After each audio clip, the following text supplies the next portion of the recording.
भेलपुरिया भौजी साया उठा के फरार हौ रे भैया।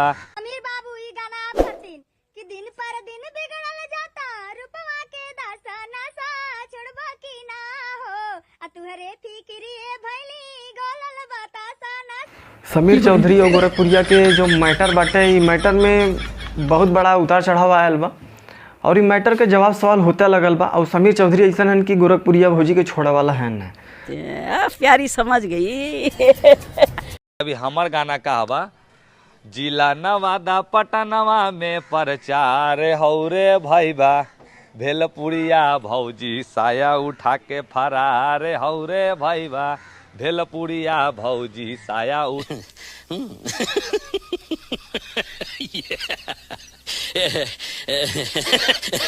और देखा बहुत आगे इनका टारगेट ले थे और टारगेट करते लगल है।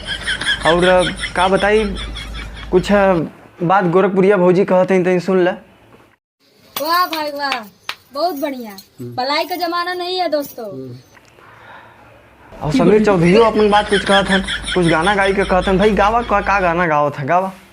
आके रेल दिल कौ समीर चौधरी बीमार हौ रे भैया। अरे रेल दिल कौ समीर चौधरी बीमार। मजा नहीं आ रहा है।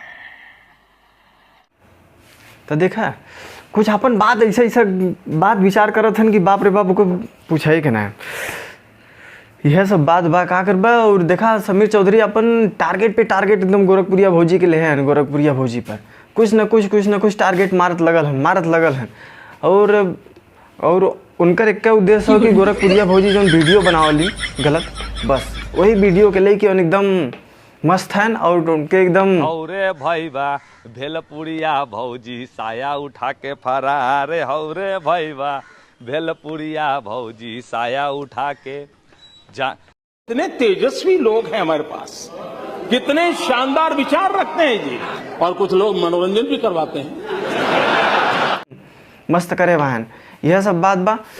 और भाई अच्छा न्यूज़ पाओ बदे चैनलवा के सब्सक्राइब कर दे और कमेंट कर दे, लाइक कर दे।